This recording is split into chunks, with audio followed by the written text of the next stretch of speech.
The Atheist Debates Patreon project presents Atheists Are Destroying Pagan Culture. Hey everybody, this is actually a response to a call that came in to Atheist Experience on an episode of the show that I wasn't on. And I mention that because I'm not in any way suggesting that the host didn't address it properly or correctly. I was watching live and I was really struggling to understand the point the caller made. And so as such, I got kind of hung up on it and it stayed in my head for a couple of days because this caller at one point suggests that we're not holding Christians accountable for their crimes, that we're helping Christians destroy pagan culture, that he has some birthright to know his culture, and that something that we're doing somehow or another is inhibiting that. Now, I'm going to play a portion of this, just the audio alone. This was very near the beginning of the call. It's episode 25.34. The entire call starts at the 1 hour, 18 minute and 12 second mark. It's Dave in Texas. Atheists are hurting pagan culture. So if you find that clip, there's a link right there. But he had just finished saying that the short version of his story is that Christians came to his ancestors' homeland in Scandinavia and murdered and raped everyone and then taught their children that Jesus was the only way, and that was kind of it. And he continues by saying this. I understand at one point that my ancestors weren't Christians, and I think that when you have these conversations and when you convince people that atheism is true, regardless of what I believe or not, right? When you do that, you also inherently take away their ability to want to look at or be excited or to really find out what their ancestors were. And they don't see that as, let's undo the damage first, let's get our culture back, let's get our practices back. And then we can say, okay, whether or not that's... So what was said there, for clarity, in case you couldn't hear it, is that he understands at one point his ancestors weren't Christians. But when we, atheists, have these conversations to convince people that atheism is true, which is already problematic. This is somebody who does not understand that atheism is not a proposition that can be demonstrated to be true. But listening as charitably as possible, I understand that what he's primarily objecting to is that we're having conversations convincing them that there aren't any God, or that there's not a God. He said, when you do that, you also inherently take away their ability to want to look at or be excited or really find out what their ancestors were. Let's undo the damage first and get our culture back. And that's where Jim interrupted to ask a question.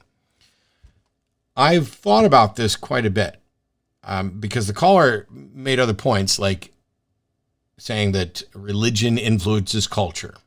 Undeniable. And by the way, culture influences religion as well. But the objection here seems to be, hey, my ancestors used to have some form of belief.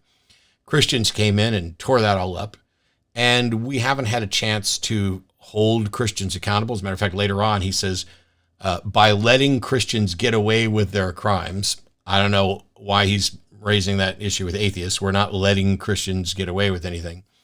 But it seems that he's desperate to say, let's expunge the damage that Christianity has done to my pagan ancestors' roots, and let us relearn that and get an understanding of that so that I know where my ancestors came from before we have conversations about whether or not there's a God.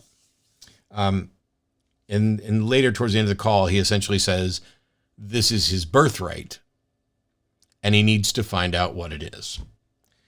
And that was the line that really stuck with me fairly strongly, that it's his birthright and that he needs to find out what it is. I don't know how you can say something is your birthright and that you need to find out what your birthright is. I mean, that was just confusing. But first of all, you can't have a right to know about your ancestors. You just can't. There's no guarantee that the information is necessarily going to be available. We don't have a time machine. We can't undo things. And this cultural change that was done by Christians coming to that area isn't something you can necessarily undo. You either have books and documents that allow you to go in and figure out what it was, or you don't, because you don't have a time machine. And there's nothing about this that makes it in any way easy to undo. And atheists having conversations, we're not just having conversations with Christians. I'm not just an atheist with regard to Jesus. I'm an atheist with regard to every God that's presented, including the ones offered up by pagans. And so when we're talking about whether or not there's good reason to believe in a God, we're talking about all of them, any of them. And for each individual one, someone would have to actually present evidence for it. But when you say that knowing what your ancestors were, that you have a right to this, I'm sorry, but you just don't. Now, I'm a little unusual, perhaps, because I genuinely do not give a crap what my ancestors believed. I mean, apart from it being a curious sociology kind of experiment or a look back into the history of religions to say, oh, yeah, we believe this at one point. Was it animism? Was it spiritism? Was it, woodland deities or sea deities or whatever? It can be interesting in a broad sense, but I don't have an interest in that because as if it's going to tell me something about me. And that is one of the issues that I kind of had. Well, I had a number of problems with this call, but that was one of the big ones, which is you don't have some right to know. There's no guarantee that you could know. There's nothing about atheists having conversations about God that is preventing you from knowing. It's not like we're wiping out those beliefs. But if in fact I, as an atheist, was wiping out those beliefs by convincing people they're not true, tough. The truth is a defense to this. If people used to believe a whole bunch of gobbledygook that's not true, it might be worthwhile to know that they believed a bunch of gobbledygook that's not true, but I'm not a problem for wiping out bad ideas. Matter of fact, I would take a bow for wiping out bad ideas.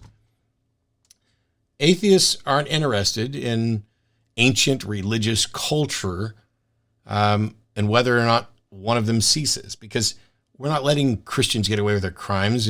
Your ancestors' religions are long gone, and any access that you have to the specifics and details about them are probably long gone as well, because everything about everything changes. One of the things that people often do, which I find disconcerting and frustrating, is they seem to look back on the past as if there was once this ancient wisdom and we lost it. We've lost that truth. I hear this stuff all the time. When you give up religion or when you take away religion, you've lost a moral foundation. Not true. You've lost a sense of wonder. Not true. You've lost access to a deeper truth. Not true. This notion that there's some ancient wisdom hiding out there and that atheists, first of all, it's patently absurd for this caller to think that atheists are a significant problem when it comes to his ancient ancestors' pagan beliefs and whether or not he gets to know where they are. I mean, that's what museums are for, museums and books, and you can visit them and read them, and you can work to create them, and you can go do the research. But none of that has anything to do with what we as atheists are doing. And like I said, personally, I don't care what my ancestors were, but mostly it just seems silly to me to try to uncover this as if it's ancient wisdom that we need to protect. It may be interesting from the standpoint of creating a museum or chronicling the history, but I'm talking about whether or not something is true, not whether or not it was appealing, not whether or not it was a cool story, bro. If it's just curiosity about what your ancestors believed, that's fine. I don't have that same curiosity for those reasons because I don't think what my ancestors believed tells me anything useful about me. I'm a new creature. I'm my own person.